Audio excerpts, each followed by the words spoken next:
the rubber games hood, and welcome back to NEOScavenger.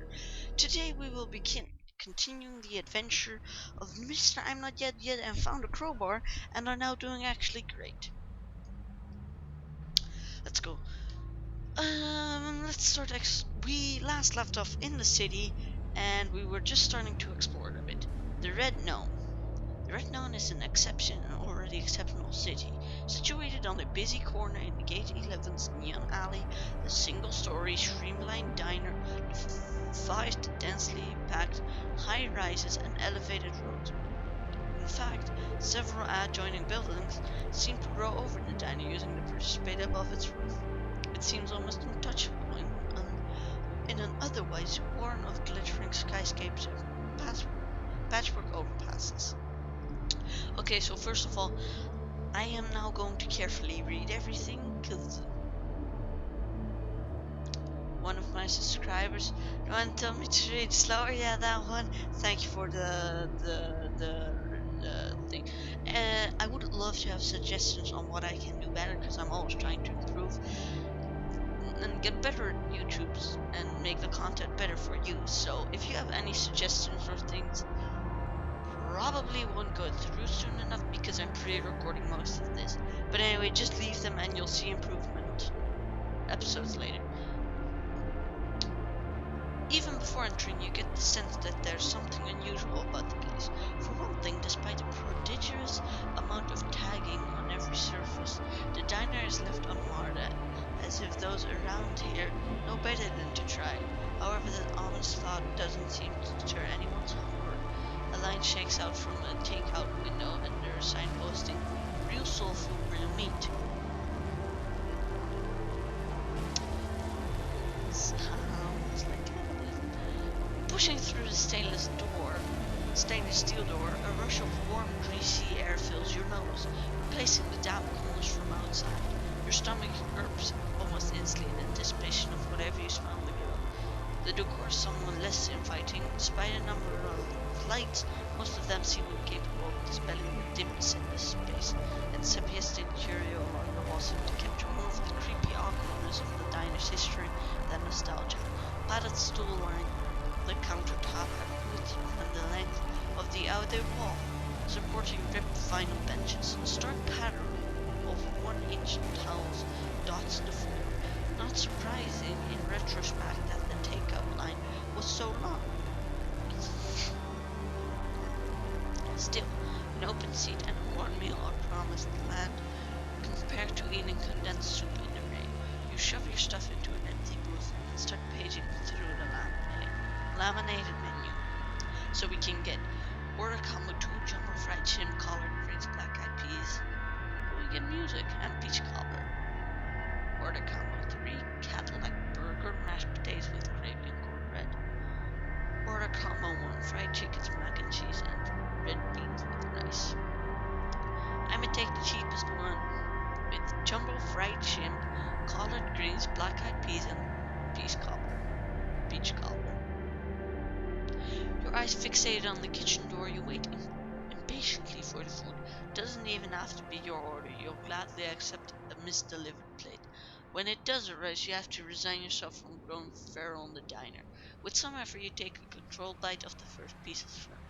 Your mouth floods with saliva. There's a stinging sensation radiating from the side of your tongue as flavor drips over it. Pecking around the plate, you sample the sides, mixing them in your mouth. Savory flavors complement each other, rounded out by sweet and sour of the peach. Well, that sounds absolutely wonderful, and it tastes delicious. Quite nice finally eating something different than berries. You consume the entire meal without regard for the world around you as you pick the last morsel from the plate. You feel a sensation that has eluded you for days. Fullness. You sit back, and the rest of the diner comes back into focus. The waiter scribbles something on a receipt placed on the table before you, then clears your plates. A moment of giddiness strikes you as you realize you finished your meal without worrying about rain, concealment, and attracting predators. Well, I never really did worry about that, so flipping over the receipt, it reads $20. Below some unintelligible servers. So I could make a run for it, but seeing the history of this place and seeing that no one put a thing over the diner, I'ma just pay. Real shrimp in Detroit, huh? You guess that's not impossible. Shrimp farming is pretty high density stuff, and 20 is hardly a cheap plate, but hey, that feeling in your stomach is worth almost any price. You pay for the meal, then a thought occurs to you. Do people still tip? That's a good one. So I'ma just be safe rather than sorry. And yeah, okay. Haggerty Health Clinic. Haggerty Health Clinic is a pretty busy spot. Its proximity to Gate 11 and its merchant attitude toward clientele ensure that it has a steady stream of business from both inside the DMC and Sprawl. The Double H, as it is often called, offers a wide spectrum of health services, those including diagnostics, cleaning and dressing of wounds, therapeutics, including nanorobotic suspension treatments and prescription drugs. There's also an on-site augmentation clinic where patients can elect for prosthetic enhancement. These highly desired services may require special permits in addition to significant price tags. As you cross the street, you can't help noticing the activity on the rooftop. The high-pitched whines of turbines mark the coming and going of the hover vehicles, spraying water from the landing pad into a fine mist that rains around the building. A large proportion of the vehicles appear to be unaffiliated private ambulance services. You huddle your shoulders against the spray and duck under the brightly lit awning staggering automatic doors, forming a crude airlock. Shush open as you approach. Hagley Health Clinic lobby. Inside, the lobby looks like any other clinic. There are banks of attached sheets covering most of the floor and counters for both receiving patients and dispensing pharmaceuticals. Dominating the right wall near a hallway and elevator bank is an LED sign displaying the currently served customers' letter and number combinations update at random intervals as nurses escort patients to and from the room. You had you had uh, oh, the sound is low, I just noticed. Anyway, you head in. You head. You head over to the counter and get your waiting number. It isn't long before the lead lotto calls your number, and you are led away for consultation. So I can get a blood transfusion. No, thank you. A broad-based nanobotic suspension treatment. No, thank you. I could get some pharmacon prescription antibiotics, cleaning and dressing of your wounds, rehydration and micronutrition, core body temperature regulation, sedatives and pharmacon painkillers, augmentations, live Hagerty Health Clinic. Full diagnostic workup. Well, what do we have in the Hagley Health Clinic? Also offers several elective procedures which involve implanting devices and replacing tissues. Before receiving any such procedure, the patient must undergo preliminary testing for eligibility, as not all patients are good candidates for synthetic implantation or augmentation surgeries. Some procedures will require additional testing, and in some cases, special permits or authorizations. Eye augmentation, eye aug, night vision. You can get telescopic upgrade eye surgery, but I first need to get the eye surgery and then the artificial eye replacement. Okay, not yet doing that. Well, that was Haggerty Health Clinic. Can't do anything there because I'm not. Wait, what? Why does it say to sprawl? What's in the sprawl? What is? I don't get it. Anyway, Detroit Savings Bank. Detroit Savings Bank turns out to be a surprisingly tricky business to find. It has a presence for certain self-service terminals are near ambiguous winking at passers-by from countertops, ad walls, and alcoves. But there's little more to this terminal than signage, lights, and a screen. There doesn't even to be your place to dispense cash nor insert a card. After a bit of walking, though, you eventually find the Detroit Savings Bank's micro branch with more than a screen. Enter the booth, threaten the teller, wait for the teller to leave. Enter the booth. You pull the transparent door open and step through. Inside you're greeted with brightly colored light and dry tepid air. The teller, a presentable looking young woman with straight brown hair, looks up from her terminal warmly. Hello, she says. Is there anything which I can assist you today? Um, pretend to be a mentally retarded patient. Pretend to be a mentally retarded patient. Pretend to be a mentally retarded patient. Ask about the pretend to be a mentally retarded patient. Pretend to be a mentally retarded patient. Why do I have to be mentally? Why I gotta be mentally retarded? Why? I'm just gonna ask about the Jesus Christ facility because I'm not a mentally retarded patient. What is it with this game mentally retarded patient? Anyway, you begin explaining your situation, starting with the cryo facility, your amnesia, and the clues that you follow to reach this point. She feigns interest as you tell your tale, but at first opportunity interjects. I'm sorry, Mr. Kindred, but do you hold an account with us? I think so, you consider answering, but she continues. Or perhaps you have some form of identification. I'm show her my bracelet. You hold forward your bracelet plaintively. Oh, she says, switching slowly from attentive to deflective. I'm afraid you can only serve citizens who are presently holding an account with Detroit Savings Bank or citizens of Detroit opening new accounts. However, you're still welcome to use our payment network at any participating vendor. Your mobile device can both send and receive payment. She indicates a brightly illustrated placard on the wall, this depicting overwhelmingly inoffensive young people conducting transaction in an unnaturally happy fashion. You smile and thank the young lady and head back outside. The human city seems palpable after the crisp environs of the booth. Okay, so that was quite suspicious. It was like, oh, you're from the giant, just cry. Well, I guess we can't serve you. We can only serve bankers. When you want to be bankers, when you can pay with your phone and stuff. Yeah. So I'm gonna just leave because I know what these other two are. Threaten the teller probably won't work out, and wait for the teller to leave. You might get kicked out of Detroit if you're not good enough. So I'm gonna just leave the main story for now and do that another time. Concrete Forest Apps. Arriving at Concrete Forest Apartments, you immediately see the resemblance towering structures standing at regular intervals like giant artificial trees. Crisscrossing laundry lines, string lights, and contra-code balcony modifications complete the illusion.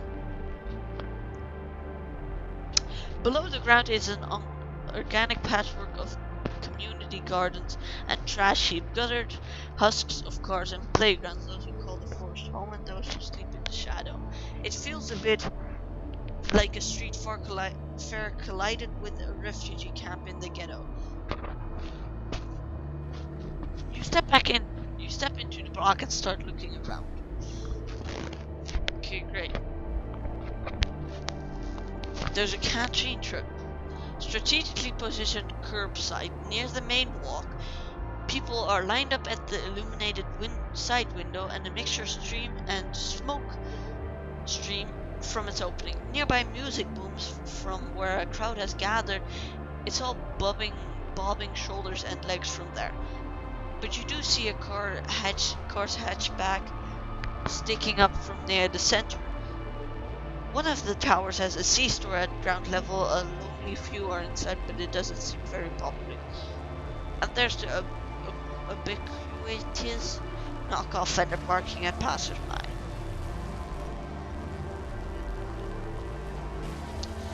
They're not buying me. Check out the C-store. In major towers like this, you'll often find a convenience store on ground level, like one would find at a gas station. It's filled with things that work in an emergency, but nothing for which you dedicated a vision. The cramped space is filled with bottled drink, junk foods, over-the-counter drugs, and impulse buys. Start shopping. Impulse buys. I like impulse buys. Impulse buys. Okay, so we have battery. We have alcohol.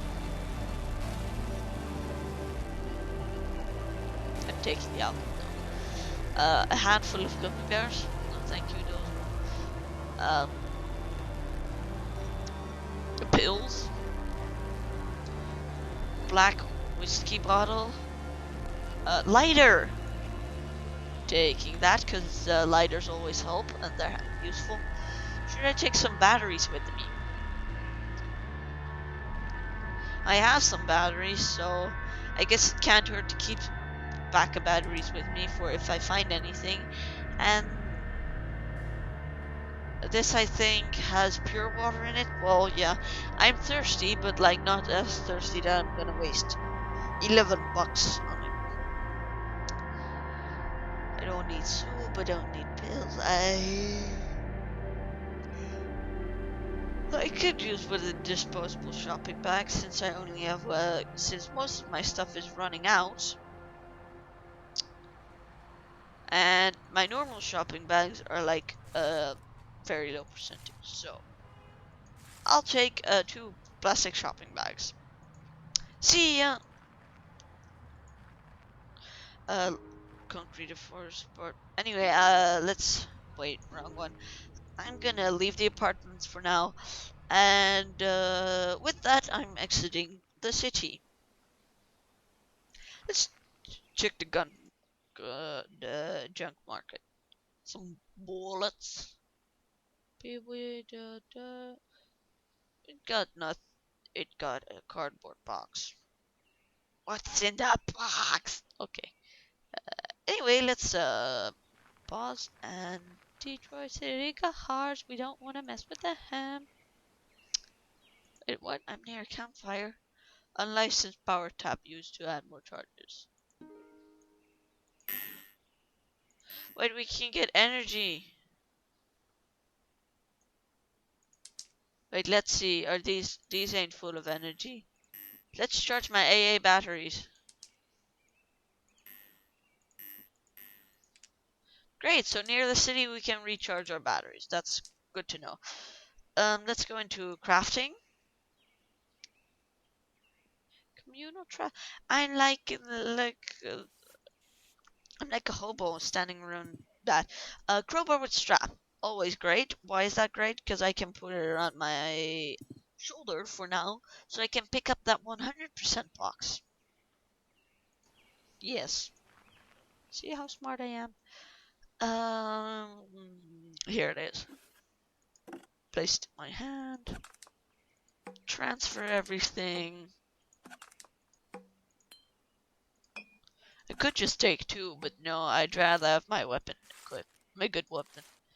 Well, I could sell my other plastic bags. It won't get me much, but at least it'll get me something. 13 cents. 13.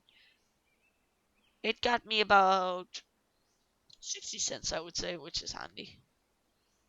And I still have left. Great, great, great. Great things I have found. That is going here, that's going there, and some dirty rags that I'm not gonna put around my face. Chips, but very expensive chips. This one's 100%, this one's 41.5%. This costs 30 more to get. Is that worth it? I'd say yes, it is worth it.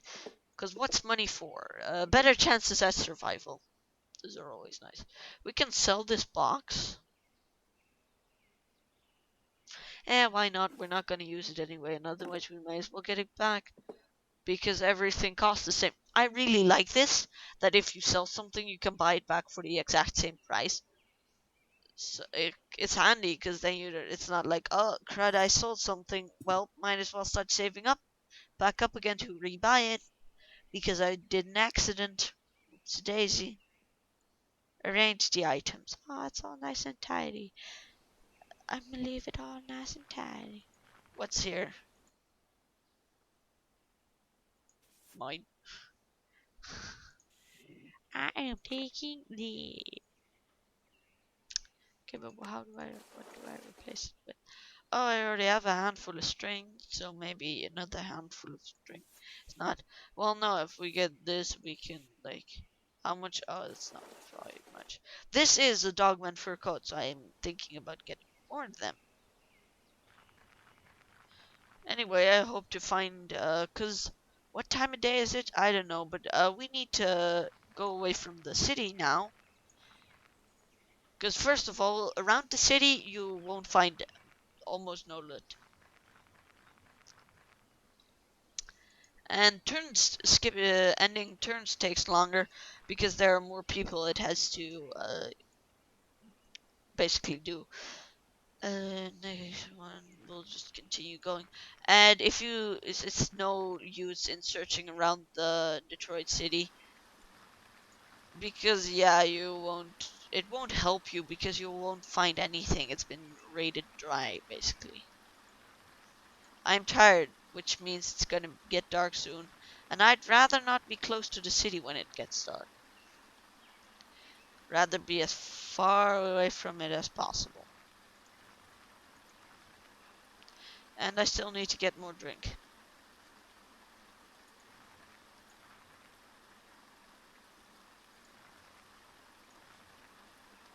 Okay, we'll sleep in these buildings. Let's not scavenge. Let's hide. Then get my... Oh wait, I forgot my sleeping bag last time, so I'm kind of screwed. Let's pick this one. This one is good. I have shelter, sleep. Not much alertness, but I can live with that. And let's go to sleep. I had trouble falling asleep. That's why I'm insomnia. Wait, don't need that anymore. Don't need that anymore. Don't need that anymore. Don't need that anymore. Don't need. I'm healed! Woohoo! Yay, time to get into some more trouble. Go to sleep, thirsty. Something approaches me in my slumber. Hopefully, it won't kill me, 'cause that would kind of not be funny. Is this sterilized? Nope, it's not sterilized. Is this sterilized? Yeah, it is. Now I cannot be. Now I can unthirst myself. Well, let's find a creature or hex. One move. Hide tracks. Unhide. Run. So the best thing we can do now is just wait. We can't do anything else. We can't rest and heal. So the only thing we can do is, yeah, wait till morning. Unhide. I know I'm thirsty. That's why I'm going over here. And get in water. None of it is sterilized, so I'm just gonna fill up all the bottles I have with unsterilized water, then go to a place with wood and cook the water. Get the baked water. And then we'll have some drinks. I searched. I couldn't find it.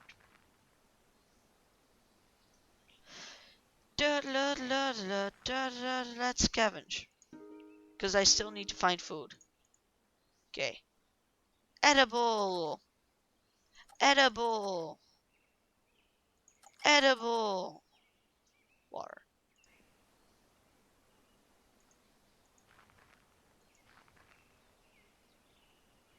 Scavenge. Let's see what we can find. Look, that also contributes to my safety. Does contribute to my sneak, but who cares about sneak? Am I right? Am I right? Who cares about not dying? Ha! You do, right? Yeah, I do. Let's see. Log storage shed. Those usually have the best. They have the best loot. See, another crowbar. So we put this crowbar over here and we put this crowbar in our hands. Genius. Kniff. We have a better kniff. A 100% kniff. Could we take the first aid kit? We already have a first aid kit. Well, not exactly, but we have something that's kind of like. Could take black cargo pants. They're 2.3 though, and this is 83. Not worth it. Well, at least we found another crowbar, so we can double skill them. Does a second crowbar help? No, it doesn't. Well, anyway, then I'll use my normal makeshift noise trap. Can make use of this. Can make use of this though. Now where do I put it? Well, buy a water bottle. I needed to put that there. I don't need that. This is like worth a bazillion trillion dollars. This is $400. I just found laying around. Anyway, I'm back. I'm sorry. I just got a pause. Someone walked into my room. But anyway, let's continue searching. Edible! Edible! Edible! Edible! No, no, no, no. Let's continue. Let's wait. We're trying to find some woods. This is the most clear patch of stuff. Oh. We just missed the dang woods. Anyway, let's scavenge in here. Stretch of forest, botany strong, and a lighter. Yes, you shouldn't probably not use a lighter in the forest. It's gone down 3%. Maybe let's use my lighter because I need it for different things. Edible, edible, poisonous, edible. Great. Use. Now I have wood. Let's skip the turn so I have enough. So I can craft a fire and then use that fire to cook everything. So just a few drops. That trap thing. And I won't have to use my lighter for you. Then why did you buy a lighter? Well, for things, stuff. Nah, I'm not gonna get a bigger gunfire. Um, that, that, that, that, that, that, that, that, that, that, and that. Also that. No, I want to boil 3 at a time. Very clear, from clear, from clear. How much moves do I still have left? Enough to boil it all. Great, so now we have sterilized water. And we can drink 2 drops of it. Good, we're back on track with everything and stuff. So, yeah, let's continue for, well, nah. I'm gonna end the episode here. Great fun again. Gotta go shopping now. Sad face, so I can't record. Well, you won't notice anything of that. But anyway, I was Kuji Games from the Rebel Games Squad playing NEOScavenger, and I'll see y'all next episode. Bye.